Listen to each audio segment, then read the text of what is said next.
Welcome back to The Explainer. Today, we're diving straight into the dark side of history with a pretty wild question. Are we actually the true masters of our own progress, or are we just following a trail of breadcrumbs left behind by an ancient, hyper-secretive society? Well, let's trace those breadcrumbs. Just picture this for a second. Imagine standing in a library containing secrets so incredibly dangerous they could literally stop a human heart with a single touch or completely bend the collective mind of an entire nation. It really makes you wonder, are we truly the masters of our own progress? We always assume every leap in science is our own doing, right? But what if the most powerful knowledge on Earth is actually being carefully managed, doled out or hidden away from us, just to keep us safe?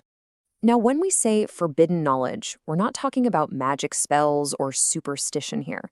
We are talking about legitimate scientific breakthroughs or cosmic truths that are deemed fundamentally too advanced and dangerous for a human civilization that, frankly, still solves its geopolitical problems with violence. For over 2,000 years, there have been these whispers in the darkest corners of history about a council tasked with guarding this ultimate, terrifying wisdom. Legend calls them the 9 unknown men. All right, let's get into section 1, the Emperor's Dark Epiphany and Ashoka's realization. To really understand the origins of these invisible observers, we have to rewind all the way back to 270 BCE. Emperor Ashoka had just conquered the kingdom of Kalinga in a war of absolute devastation. And guys, the history here is absolutely brutal. It tells us the rivers literally ran red with the blood of over 100,000 people. When Ashoka stood on that battlefield and saw the sheer scale of the horror he had created, something inside his mind just broke. Out of that profound trauma, a really powerful epiphany took hold. It was out of that unbelievable bloodshed that a chilling philosophy was born. Ashoka realized that the sword wasn't actually the biggest threat to humanity. Knowledge, in the wrong hands, was. He deemed advanced science utterly unsafe for a humanity that's so prone to violence. So he recruited 9 of the most brilliant, frankly, dangerous minds in the world to guard 9 specific books of power. These men operate as invisible observers, and the wild part? Whenever a member dies, a successor is chosen from the shadows to keep the chain of 9 totally unbroken through the centuries. Which brings us to section 2, the 9 books of power and the secrets they guard. So, what's actually in these books? Well, the stuff allegedly cataloged here reads straight out of a sci-fi movie, but with some seriously disturbing implications. Book 1 is all about propaganda and psychological warfare, literally the science of how to control someone's thoughts and make a whole society believe a lie. Book 2 is a physiological map of the human body, documenting exact nerve points so perfectly that a guardian could deliver the touch of death with just a gentle tap. Book 3 dives into microbiology, supposedly holding the keys to curing any disease or creating a planet-wiping virus. Book 6 covers Vimanas, the construction of anti-gravity flying machines. I mean, we're talking about rumors of anti-gravity tech back in 270 BCE. It's absolutely absurd, yet so fascinating. There's even an unknown book dedicated entirely to communicating with non-human or extraterrestrial entities, which kind of brings up a terrifying modern dilemma. Is modern social media manipulation just a coincidence? Or is it a deliberate leak? Think about how social media and modern propaganda work today. We have seemingly mastered these techniques of mass psychological warfare. You have to wonder, is this just an accident of our digital age? Or is the knowledge from that first book being slowly, deliberately leaked to us because the 9 decided we're finally ready to handle it? This whole secretive oversight thing might also explain a really weird historical anomaly. Have you ever noticed how some brilliant inventors throughout history will just suddenly withdraw their world-changing theories right when they're on the brink of a breakthrough? Why do these sudden retractions happen? Well, some believe that whenever humanity gets a little too close to a scientific truth that could destroy us, the 9 unknown men step right out of the shadows to intervene and rebalance things.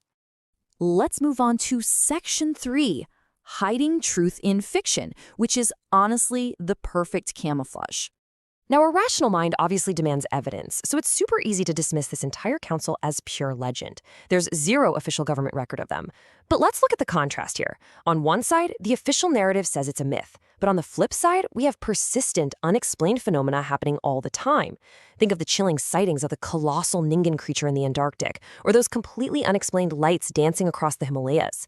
Just because something isn't officially stamped in a government file doesn't mean people aren't out there experiencing it for themselves. Because think about it, what is the absolute best way to hide a massive secret? You turn it into a story. By making reality sound like an unbelievable myth, these guardians ensure that even when the truth is staring us right in the face, we just brush it off as fiction. It's literally the perfect camouflage. But the 9 isn't the only ancient story about the immense burden of knowledge. That brings us to section 4, the Vitalis psychological test, comparing wisdom versus power. There's this incredible ancient saying about a mythological entity called the Vitala. It goes, "The Vitala doesn't want your life. It wants to hold up a mirror to your ego and watch you crumble." This introduces a creature that functions entirely differently from the monsters we're used to hearing about. It's not hunting your physical body. It wants to completely dismantle your psychological foundation.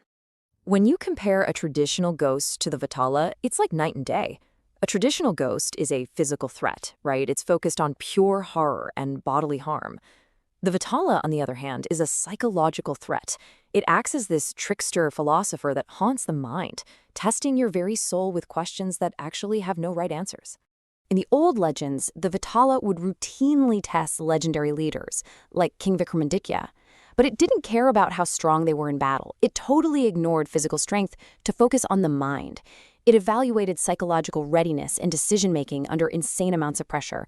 And above all else, the Vitalis cast demanded the profound wisdom to know when to simply remain silent. And that creates this really fascinating bridge between the two narratives, the ultimate test of wisdom versus power. While the 9 unknown men test if humanity as a collective is ready for godlike scientific power, the Vitala acts as the ultimate psychological test on an individual level. It figures out whether a leader's mind is truly ready to hold that power without crumbling under the sheer, agonizing weight of it. So as we wrap up this explainer, I want to leave you with this thought. If you woke up tomorrow and found one of those 9 books of forbidden knowledge sitting right there on your doorstep, would you actually have the courage to open it? Could you carry the immense weight of that knowledge, or is the greatest wisdom of all simply knowing when to stay silent? Thanks for exploring these secrets with me today. Stay curious, keep your eyes open, and I'll catch you in the next explainer.